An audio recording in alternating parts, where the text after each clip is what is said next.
Hey guys, welcome to the December 2015 edition of Budget MTG, a series here on the Neat Zone Magic channel where I showcase a budget deck that I've made that can be pretty competitive against Tier 1. I show you guys the deck and then I play 3 matches in the 2-man queues against other competitive decks to show you how well the deck does.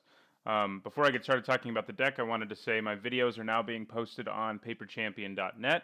If you're watching there, I'm glad you found this video there, but if you're not watching there, you should go check out paperchampion.net. It's a great Magic website with lots of good content. Okay, so the deck this month is a Grixis Dragon control deck. It costs around a little over 40 tickets on Magic Online, which is pretty budget, but prices of some of the cards in it have increased recently, including Painful Truths, and a few other things. Those are the big ones, though. But yeah, I'll get into talking about the deck. We'll talk about the mana base first. The deck runs 25 lands.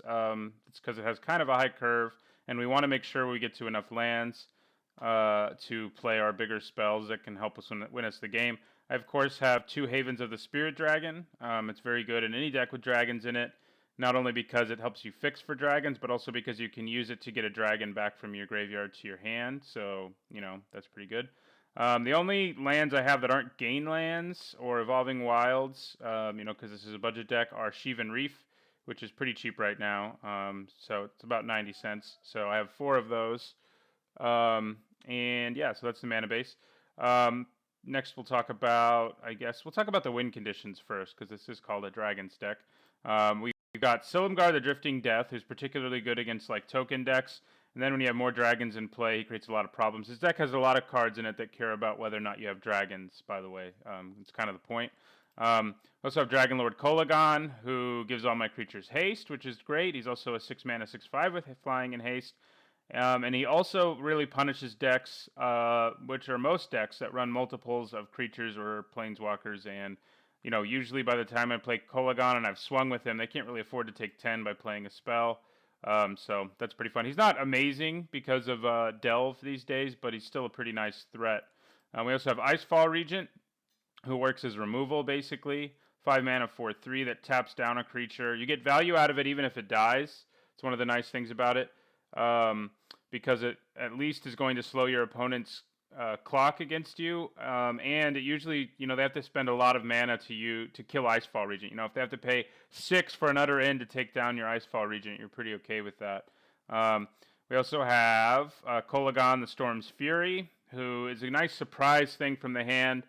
This deck frequently will get an opponent down to 12. They'll tap out, trying to kill us because we're probably at more life than they are, trying to get enough damage on the board, and then we just dash in Kolagon and kill them in the air, because all of our dragons get +2/+0 at least usually, because usually there's a couple dragons in play if I'm thinking I can kill them. There's also 4 Thunderbreak Regents, who's our creature lowest on the curve. He's good again with other dragons. He's a 4-mana 4/4, who also you get value out of no matter what, I guess barring like a mass removal spell, because he damages the opponent when he targets things. Okay, so we'll talk about the more control-y aspects of the deck. The deck wants to draw cards. It also wants to pack a lot of efficient removal in it, and that's what it has. Anticipate is one of our card draw spells. You probably know what it does. It's been printed a lot lately. You get to look at the top 3 cards of your library and put one in your hand, so that kind of card selection is pretty powerful in a deck like this. 4 Silumgar Scorn. That's another card that cares about dragons. Oh, sorry about that. Another card that cares about dragons. It's basic. It's frequently in this deck just a counter spell, like the original counter spell, 2 blue counter target spell. Because usually I'll either have a dragon in my hand or a dragon in play. The deck does pack. What does it have in it? It has 10 dragons in it, so that's pretty good chance you have one in your hand or in play. It also has Draconic Roar, another card that cares about whether or not you have dragons in play. It's great because it deals with a lot of good creatures in the format, like Jace, for example, while also damaging the opponent if you have a dragon in play or in your hand. So that's pretty nice. I run 1 Roast. There's also one in the sideboard, but I'll get to that later. Good for dealing with things like Siege Rhino. I run 1 Mainboard Complete Disregard. Again, there's a second one in the sideboard. It's mostly there for Hangerback Walker, although obviously it works against a lot of other creatures as well. In terms of card draw, I do run 2 Painful Truths. In any 3-color deck, you may as well be running it because it's just such an efficient spell. It's one of the cards that's increased in value recently because it's had success in tier 1 decks recently. But it's a very good card that usually will draw us 3 and will pay 3 life. I run 1 mainboard Ruinous Path. I side in the second one, which again I'll talk about later, to deal with Planeswalkers. You know, against a deck with Planeswalkers, it's even better. If they don't have Planeswalkers, we have better removal, to be honest, but it's nice to have 1 main board. And the Awaken isn't irrelevant always either. 2 Radiant Flames is a nice board sweeper against decks that are lower to the ground. 1 Languish is a nice board sweeper against decks that are less low to the ground. And then we talked about our Regents. We have 2 Crux of Fates, which will never kill any of our creatures, but will usually kill most of our opponent's creatures, which is great. And then we have 2 Dig Through Times, which is just a great card in general. I was talking about the card selection on Anticipate, and Dig Through Time is, you know, Anticipate on steroids, basically.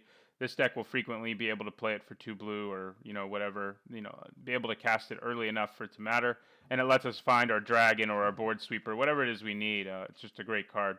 So I'll talk about the sideboard too. We've got 2 Rending Volleys. Really no reason not to include that against decks that have a lot of blue and white in them, or a lot of blue or a lot of white, because it just kills everything. You know, it's good against like Anafenza. 2 Disdainful Strokes, good against some of the, you know, other control decks. Also good against the Ulamog ramp decks, though not incredible. 1 Negate, again, against other control decks or decks packing problematic spells. 2 Transgress the Minds, very good against other control decks and against, again, the Ulamog deck. 1 Ultimate Price, which is good against like a lot of the red decks out there that run lots of monocolored creatures. There's just there are a lot of matchups where you want to side that in place of like Roast, because their creatures are too low to the ground and they're mostly monocolored. Here's the second Roast to side in against Abzan, basically. The second Complete Disregard, which I mentioned, to side in when I see Hangerback Walker. A third Painful Truce to side in a control mirror. Virulent Plague, another card good against Hangerback Walker, but also good against any other token strategies, which there are a decent number of in Standard right now. The second Ruinous Path to side in against people with Planeswalkers. A third Radiant Flames to side in against more aggressive decks where it seems like it'll just basically kill all of their creatures. And a second Silumgar's Command. It's best in the control matchups where you can counter their stuff. And it's also nice that it can destroy Planeswalkers. It's, you know, frequently a 2-for-1, which is nice. So that is the deck. I will show you that what it costs. It costs about 41 tickets, as you can see. The biggest expense in the deck is Thunderbreak Regent, who, you know, is around 17 tickets if you want a 4-set of him, but he's so strong that I think this deck kind of needs him, so that's why he's in it. Other than that, the cards are mostly pretty cheap.